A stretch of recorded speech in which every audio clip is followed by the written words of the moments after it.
ರಾಜ್ಯ ಬಿಜೆಪಿಯಲ್ಲಿ ಭಿನ್ನಮತ ಜಾಸ್ತಿ ಆಗ್ತಾನೇ ಇದೆ. ರೆಬೆಲ್ ಯತ್ನಾಳ್ ತಂಡ ವಿರುದ್ಧ ಮತ್ತೆ ವಿಜಯೇಂದ್ರ ಗುಡುಗಿದ್ದಾರೆ. ಇಲ್ಲಿ ಬೀದಿ ಗಲ್ಲಿ ಗಲ್ಲಿ ಒಳಗಡೆ ನಾವು ಯಾರು ಅಂತ ಗೊತ್ತಿಲ್ಲದವರು ಕೂಡ ಸಭೆಯನ್ನು ಮಾಡ್ತಾ ಇದ್ದಾರೆ. ಇವರು ಯಾರು ಏನು ಎತ್ತ ಅಂತ ಗೊತ್ತೇ ಇಲ್ಲ. ಬೀದಿ ತಿರುಗ್ತಾ ಇದ್ದಾರೆ, ಗಲ್ಲಿಗೆ ಹೋಗ್ತಾ ಇದ್ದಾರೆ. ಅವ್ರು ಯಾರು ಅಂತ ಅವ್ರಿಗೆ ಸರಿಯಾಗಿ ಗೊತ್ತಿಲ್ಲ, ಜನಗಳಿಗೂ ಗೊತ್ತಿಲ್ಲ ಅಂಥವರೆಲ್ಲರೂ ಸಭೆಗಳನ್ನು ಮಾಡ್ತಾ ಇದ್ದಾರೆ. ನಮ್ಮ ಸಮಾಜದ ಕೆಲ ಮುಖಂಡರು ನನ್ನ ವಿರುದ್ಧ ಮೀಟಿಂಗ್ ಮಾಡಿದ್ದಾರೆ. ಈ ವಿಚಾರ ಇಟ್ಕೊಂಡು ಸಮಾಜದ ಮೀಟಿಂಗ್ ಮಾಡೋದು ಒಳ್ಳೆಯದಲ್ಲ. ಈ ಅಧ್ಯಕ್ಷಗಿರಿ ಒಂದು ವಿಚಾರವನ್ನು ಇಟ್ಕೊಂಡು ಸಮುದಾಯಗಳನ್ನು ಸಮಾಜದವ್ರನ್ನ ಸೇರಿಸ್ಕೊಂಡು ಸಭೆ ಮಾಡೋದು ಒಳ್ಳೆಯದಲ್ಲ. ನಾನು ಕೂಡ ನಮ್ಮ ಮುಖಂಡರಾದ ರೇಣುಕಾಚಾರ್ಯ ಅವರಿಗೆ ಹೇಳ್ತೀನಿ, ಇದನ್ನು ಮೀಟಿಂಗ್ ಮಾಡಬಾರ್ದು ಅಂತ ನಮ್ಮ ಮುಖಂಡರಿಗೆ ನಾನು ಸೂಚನೆ ಕೊಟ್ಟಿದ್ದೀನಿ. ಈ ಕಡೆ ಯತ್ನಾಳ್ರ ಮೀಟಿಂಗ್ ಮಾಡಿದ್ರು, ಲಿಂಗಾಯತರನ್ನು ಸಭೆ ಕರೆದ್ರು, ಮಾತಾಡಿದ್ರು ಅಂತ ಒಂದು ವಿಚಾರಕ್ಕೆ ರೇಣುಕಾಚಾರ್ಯ ನಾನು ಮೀಟಿಂಗ್ ಮಾಡ್ತೀನಿ, ನಾನು ಲಿಂಗಾಯತ ಸಮಾಜದವ್ರನ್ನ ಕರಿತೀನಿ ಅಂತ ಹೊರಟಿದ್ರಲ್ಲ, ಇದು ಇಬ್ಬರೂ ಮಾಡಬಾರ್ದು ಅಂತ ನಾನು ಸೂಚನೆಯನ್ನು ಕೊಡ್ತಾ ಇದ್ದೀನಿ. ಈ ಮೀಟಿಂಗ್ನಿಂದ ನಮ್ಮ ಪಕ್ಷಕ್ಕೆ ಏನಾದರೂ ಲಾಭ ಆಗುತ್ತಾ? ಇನ್ನು ಜಿಲ್ಲಾಧ್ಯಕ್ಷರ ತೀರ್ಮಾನ ಹೈಕಮಾಂಡ್ ಕಳಿಸ್ಕೊಟ್ಟಿದ್ದೀವಿ ನಾವು. ಹಾಸನದ ಭುವನಹಳ್ಳಿಯಲ್ಲಿ ಬಿಜೆಪಿ ರಾಜ್ಯಾಧ್ಯಕ್ಷ ವಿಜಯೇಂದ್ರ ಅವರ ಹೇಳಿಕೆ ಇದು. ಕೆಲವರು ಯಡಿಯೂರಪ್ಪನವರು ಮತ್ತೆ ನನ್ನ ವಿರುದ್ಧ ಏನು ಕೆಲವು ಸಮಾಜ ಮುಖಂಡರು ಅಂತೇಳಿ ಸಭೆನ ಕರೆದಿದ್ರು. ನಾನು ನೇರವಾಗಿ ಹೇಳ್ತೇನೆ ಮಾಧ್ಯಮ ಸ್ನೇಹಿತರಿಗೆ, ಅವ್ರು ಯಾರು ಅಂತೇಳಿ ಕೆಲವು ಪ್ರಮುಖರು ಬಿಟ್ರೆ ಉಳಿದಂತ ಮುಖಂಡರುಗಳು ಯಾರು ಅಂತೇಳಿ ಅವ್ರ ಬೀದಿನೆಲ್ಲ ಕೇರಿನೆಲ್ಲ ಗೊತ್ತಿದೆಯಲ್ಲೋ ಗೊತ್ತಿಲ್ಲ. ಆದ್ರೆ ಈ ವಿಚಾರವನ್ನ ಹಿಡ್ಕೊಂಡು ನಾವುಗಳು ಕೂಡ ಸಮಾಜದ ಪ್ರಮುಖರು ಸಭೆನ ಕರೀತಕ್ಕಂಥದ್ದು ಖಂಡಿತ ಸರಿಯಲ್ಲ. ನಾನು ನೆನ್ನೆನೂ ಕೂಡ ಕೆಲವು ಪ್ರಮುಖರಿಗೆ ನಾನು ಹೇಳಿದ್ದೇನೆ, ಅವ್ರು ಮಾಡ್ತಾರೆ ಅಂತೇಳಿ ನಾವು ಮಾಡ್ತಾ ಹೋದ್ರೆ ಅದರ ನೋ ಎಂಡ್. ಇದು ಖಂಡಿತ ನಾನು ರಾಜ್ಯದ ಅಧ್ಯಕ್ಷನಾಗಿ ಇದು ಒಪ್ಕೊಳ್ತಕ್ಕಂಥ ಪ್ರಶ್ನೆನೂ ಇಲ್ಲ. ಇದಕ್ಕೆ ನೇರವಾಗೂ ನನ್ನ ಬೆಂಬಲ ಇಲ್ಲ ಅಥವಾ ಪರೋಕ್ಷವಾಗಿ ಕೂಡ ಈ ಸಭೆಗಳು ನನ್ನ ಬೆಂಬಲ ಇಲ್ಲ. ಹಾಗೆ ನಾನು ತಮ್ಮ ಮೂಲಕ, ಮಾಧ್ಯಮ ಸ್ನೇಹಿತರ ಮೂಲಕ, ರೇಣುಕಾಚಾರ್ಯ ಆದಿಯಾಗಿ ಎಲ್ಲರನ್ನೂ ಕೂಡ ನಾನು ಒತ್ತಾಯನ ಮಾಡ್ತೇನೆ, ಆಗ್ರಹವನ್ನು ಮಾಡ್ತೇನೆ. ಈ ರೀತಿ ಸಭೆಗಳು ಮಾಡ್ತಕ್ಕಂಥದ್ದು ಖಂಡಿತ ಶೋಭೆ ತರೋದಿಲ್ಲ. ಅದರಿಂದ ಪಕ್ಷಕ್ಕಂತೂ ಏನು ಲಾಭ ಆಗೋದಿಲ್ಲ, ಅಷ್ಟು ಮಾತ್ರ ಸತ್ಯ. ಇರ್ಲಿ, ನಾನು ರೇಣುಕಾಚಾರ್ಯ ಜೊತೆ ವೈಯಕ್ತಿಕವಾಗಿ ಮಾತನಾಡ್ತೇನೆ.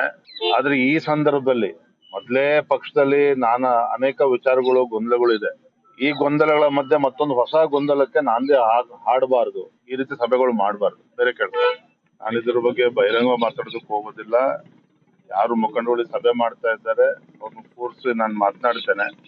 ಖಂಡಿತ ಸರಿ ಇಲ್ಲ. ವಾತಾವರಣ ಎಲ್ಲವೂ ಕೂಡ ತಿಳಿ ಆಗ್ತಾ ಇರ್ತಕ್ಕಂಥ ಸಂದರ್ಭದಲ್ಲಿ ನಾವು ಕೂಡ ಸಭೆಗಳು ಮಾಡ್ತೇವೆ ಅಂತೆ, ಅವ್ರು ಸಭೆಗಳು ಮಾಡ್ತಾರೆ ಅಂತ ನಾವು ಪ್ರತ್ಯುತ್ತರ ಕೊಡಬೇಕು ಅಂತ ನಾವು ಸಭೆ ಮಾಡ್ತೇವೆ ಅಂತ ಹೇಳಿದ್ರೆ ಖಂಡಿತ ಇದು ಯಾರಿಗೂ ಕೂಡ ಶೋಭೆ ತರೋದಿಲ್ಲ. ಪಕ್ಷ ನಮಗೂ ಕೂಡ ಅದು ಯಾವುದೇ ರೀತಿ ಅನುಕೂಲ ಆಗೋದಿಲ್ಲ. ಎಲ್ಲ ಜಿಲ್ಲಾಧ್ಯಕ್ಷಗಳು ಇದೀಗ ಪ್ರಕಾಶ್ ಇದ್ದಾರೆ. ಪ್ರಕಾಶ್, ಏನೆಲ್ಲ ಹೇಳಿದ್ರು ವಿಜಯೇಂದ್ರ ಅವರು? ಎಚ್ಚರಿಕೆ ಕೊಡ್ತಾ ಇದ್ದಾರಾ? ಬರೀ ಬಾಯಿ ಮಾತಲ್ಲಿ ಹೇಳ್ತಾ ಇದ್ದಾರಾ? ಇದು ವಿಜಯೇಂದ್ರ ಅವರು ಹೇಳ್ತಿರುವಂತಹ ಮಾತು ಯತ್ನಾಳ್ರಿಗೂ ಕೂಡ ಅನ್ವಯವಾಗುವಂತೆಯೇ ಇದೆ. ಇದು ಏನು ಕಥೆ ಇದು ಅಂತ?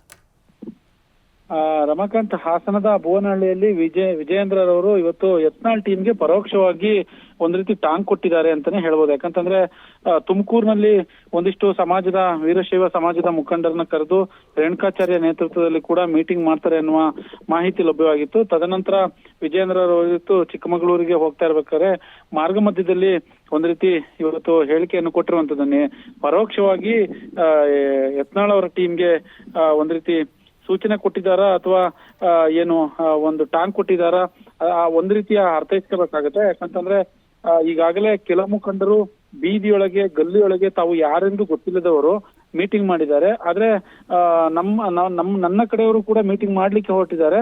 ಅವರಿಗೆ ನಾನು ಈಗಾಗಲೇ ಸೂಚನೆಯನ್ನು ಕೂಡ ಕೊಟ್ಟಿರುವಂತದ್ದು, ಯಾರು ಕೂಡ ಮೀಟಿಂಗ್ ಮಾಡಬೇಡಿ. ಜೊತೆಗೆ ರೇಣುಕಾಚಾರ್ಯರವರು ಮೀಟಿಂಗ್ ಮಾಡ್ಲಿಕ್ಕೆ ಹೊರಟಿದ್ದಾರೆ, ಅವ್ರಿಗೂ ಕೂಡ ನಾನು ಹೇಳಿದ್ದೇನೆ ಯಾವುದೇ ಕಾರಣಕ್ಕೂ ಮೀಟಿಂಗ್ ಮಾಡಬೇಡಿ ಅನ್ನುವ ಮಾತನ್ನು ಕೂಡ ಹೇಳಿದ್ದೇನೆ. ಈ ಮೀಟಿಂಗ್ ಮಾಡುವ ಹಿನ್ನೆಲೆಯಲ್ಲಿ ಪಕ್ಷಕ್ಕೆ ಯಾವುದೇ ಕಾರಣಕ್ಕೂ ಇದು ಲಾಭ ಆಗೋದಿಲ್ಲ ಅನ್ನುವ ಮಾತನ್ನು ಕೂಡ ಈಗಾಗಲೇ ಹೇಳಿರುವಂತದ್ದು. ಒಟ್ಟಾರೆ ಇದಕ್ಕೆ ಸಂಬಂಧಪಟ್ಟ ಹಾಗೆ ಒಂದ್ ರೀತಿಯಾಗಿ ಪರೋಕ್ಷವಾಗಿ ಯತ್ನಾಳ್ ಟೀಮ್ಗೆ ಇದು ಸೂಚನೆ ಕೊಟ್ಟ ಹಾಗೆ ಕಾಣಿಸ್ತಾ ಇದೆ. Ramakant, thank you Prakash.